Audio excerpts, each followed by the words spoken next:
بالله من الشيطان الرجيم.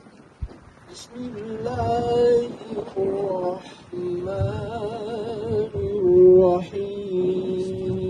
اللهم ربنا آتنا في الدنيا حسنة. Очень доброе дело. Открываем новый проект на территории мечети.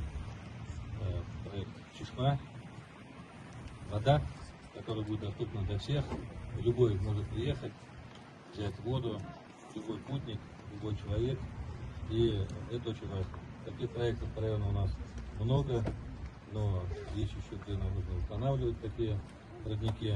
И слава Всевышнему, что есть люди, есть такие люди, которые эту работу ведут.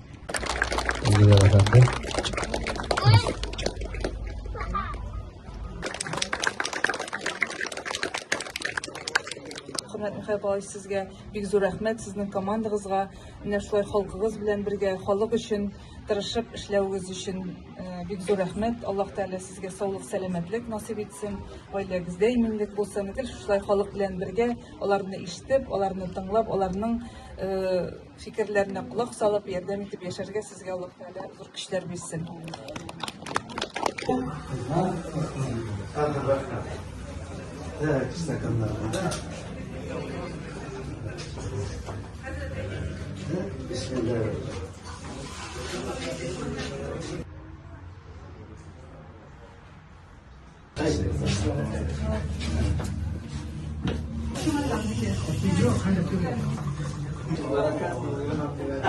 Barşamızga da bakıp da kadar sayıda nasip etsin.